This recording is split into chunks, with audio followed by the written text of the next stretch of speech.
Halo, perkenalkan nama saya Zaki Azin Junior. Saya salah satu mahasiswi dari jurusan Manajemen Bisnis di BINUS Online Learning.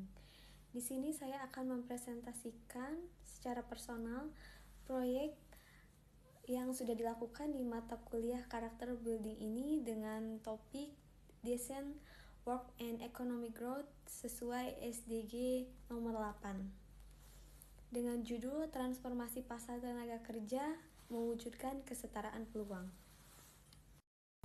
Latar belakang. Transformasi pasar tenaga kerja akibat teknologi dan globalisasi telah menciptakan kesenjangan peluang, terutama bagi kelompok rentan seperti perempuan, penyandang disabilitas, dan pekerja dengan latar belakang ekonomi rendah. Oleh karena itu, proyek ini bertujuan untuk memahami tantangan dan solusi dalam mewujudkan pasar kerja yang lebih inklusif. Rumusan masalah.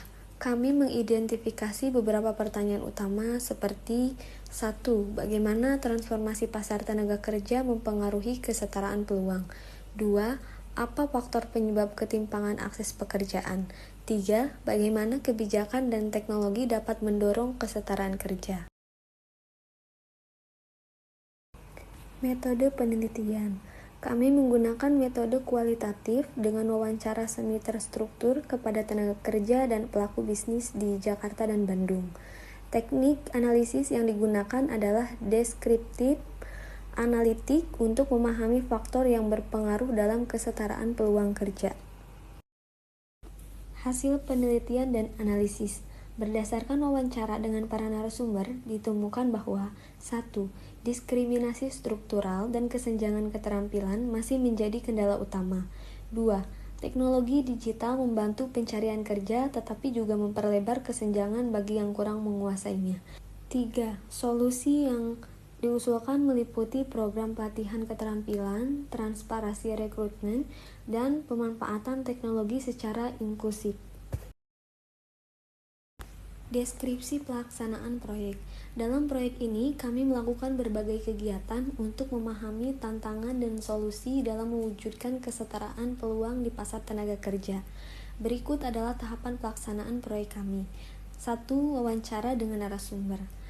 Kami melakukan wawancara secara daring dan langsung dengan beberapa narasumber yang berpengalaman di bidang ketenagakerjaan.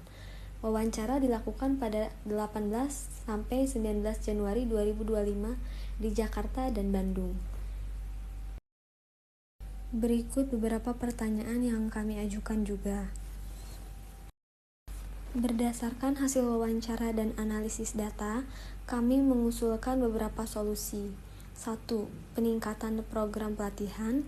2. Transparansi dalam rekrutmen dan promosi. 3. Pemanfaatan teknologi untuk inklusivitas. Berikut saya jelaskan refleksi pribadi saya setelah melakukan proyek ini. Baik, insight atau saran dari narasumber.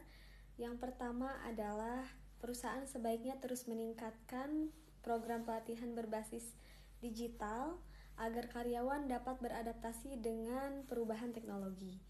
Dan yang kedua, membangun sistem rekrutmen yang lebih transparan dengan menekankan pada keterampilan dan kompetensi dibandingkan faktor subjektif lainnya.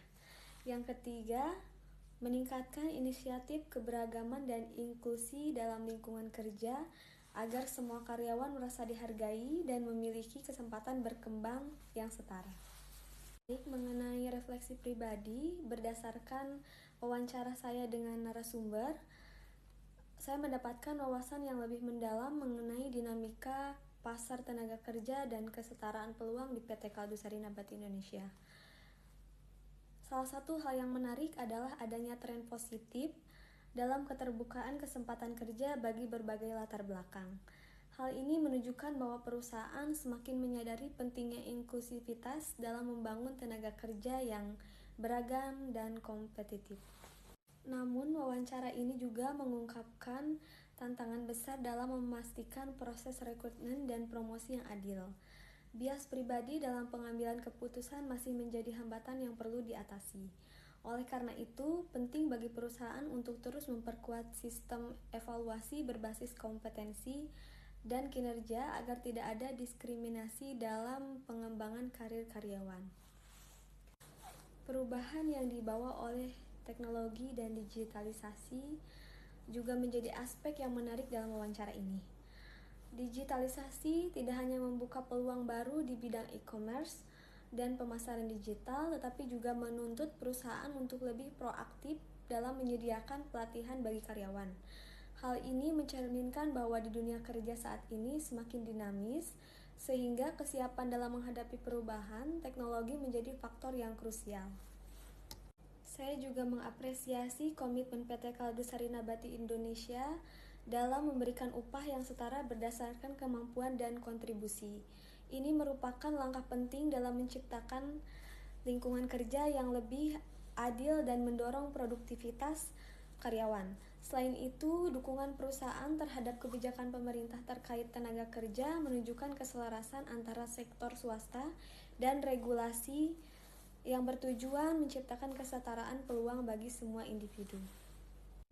Dari wawancara ini, saya menyadari bahwa membangun lingkungan kerja yang inklusif dan adil bukan hanya tanggung jawab perusahaan, tetapi juga membutuhkan partisipasi aktif dari seluruh karyawan.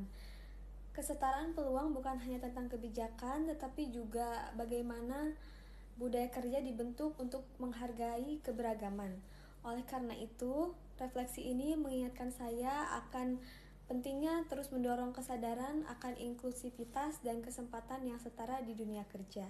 Sebagai individu, wawancara ini memberikan inspirasi untuk lebih menghargai keberagaman di tempat kerja dan mendukung inisiatif yang menciptakan lingkungan yang lebih adil bagi semua orang.